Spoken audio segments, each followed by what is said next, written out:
Good morning guys, magandang buhay sa iting lahat.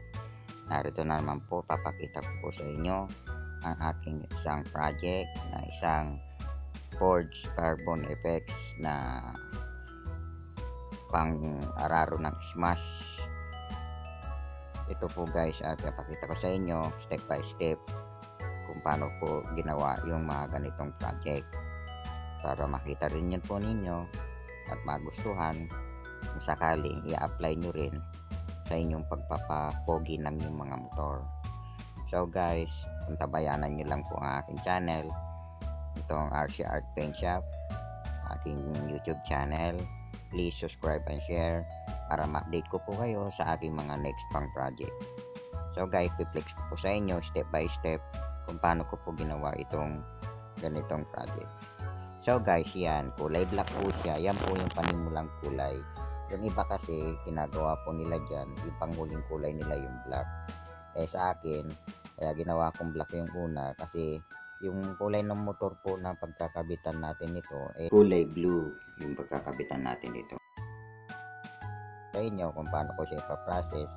So, papakita ko sa inyo yan paano ko ididikit yung mga sticker. So magugupit-gupit na po ako ng aking mga inipong sticker paper na mga sa previous project ko po. Inipon ko po yan sa sakali magamit ko.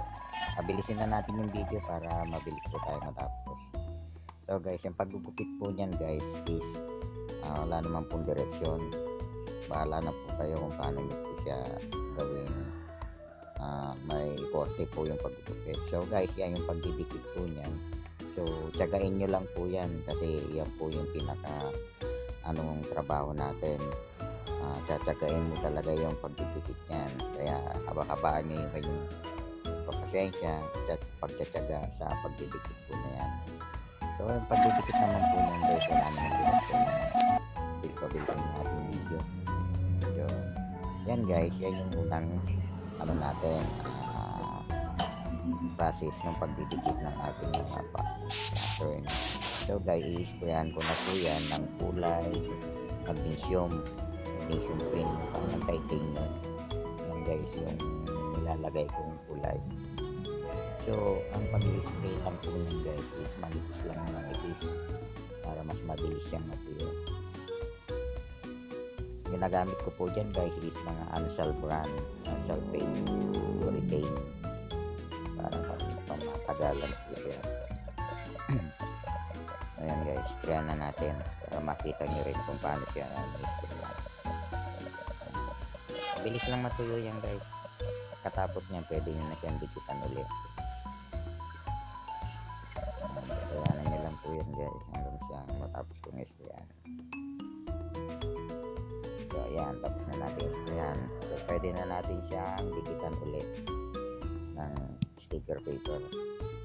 Dikitan nyo lang guys, wala namang pong direction yung pagdidikit nyo.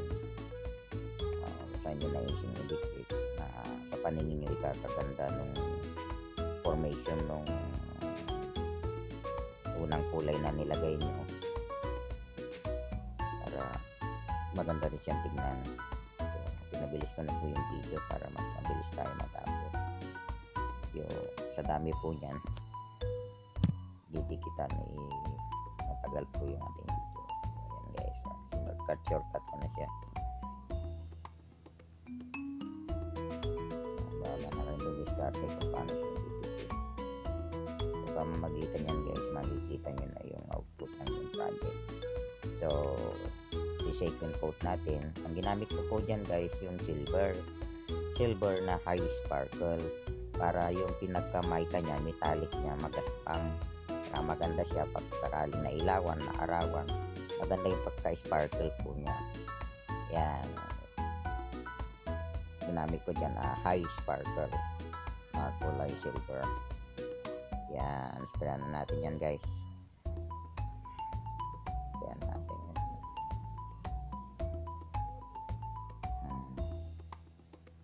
Yan, tapos na natin sprayan ng silver. So pwede na natin siya uling patungan ng mga natin. So ayan guys, naisip ko ganyan pala yung mas magandang diskarte.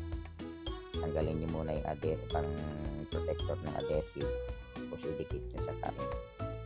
Yan.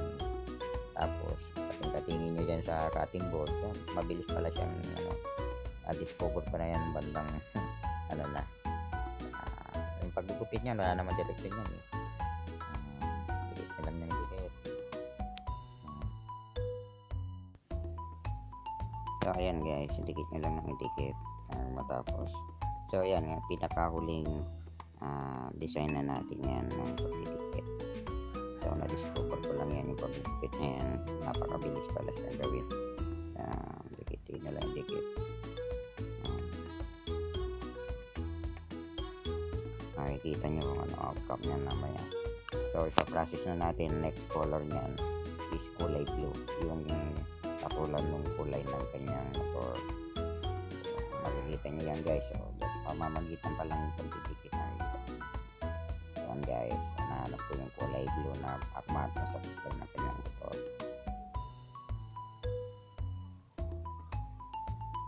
Yan, hanapin natin yung salaan. Kasi pag ganyang naka-stack na yung mga pintura ko dyan, so may mga bukol-bukol na kaya sinasala ko siya. Pero yung mga bago, sinasala ko pa rin dahil maliliit. Yan, pakita ko sa inyo guys paano natin i-spray ng kulay blue. So yung ginagamit ko dyan yung glow toner, diba naka-set base coat po tayo ng ng silver para lutang pa rin yung pagka-startle po ng silver. Like and share naman po sa ating YouTube channel, RCR Paint Shop, para ma-notify ko po kayo sa aking mga susunod pang mga project. So guys, yan kanyang final output. Yan, tatanggalin na natin yung ating lahat ng linkit. Tapos linisin natin kasi yan may mga naiiwang mga adhesive yan. So discardin nyo na lang kung paano natanggalin yung adhesive.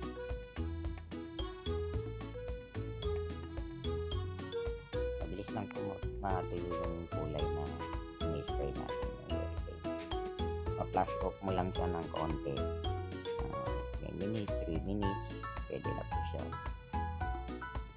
Tanggalin nyo na lahat para makita nyo yung output ng ginawa nyo. So guys, pwedeng maglambing sa inyo. Like and share naman po ng ating mga video para ma-update ko po kayo sa ating mga susunod pang mga project. So guys, yan, tinimplang ka po yung kanyang top coat na gagamitin. Nilagyan ko po siya ng silver na glitters na kulay blue. So yan guys, para spray natin yan, halo-haluin nyo.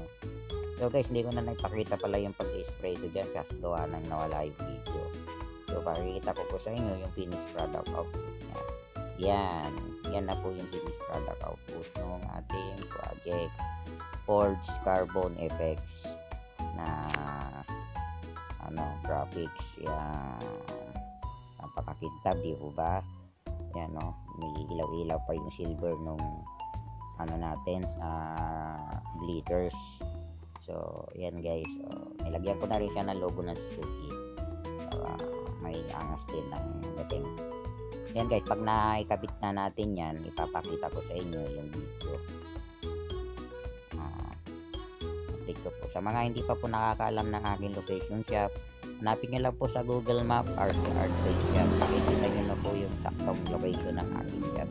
Magkatabi lang po kami ng shop ni Katropa Allen, nakamagaling mag-wiring dito sa Pagkatinan. So guys, shout out din po kay Katropa Allen. Siya po ang tumutulong sa aking mag-vlog. Thank you.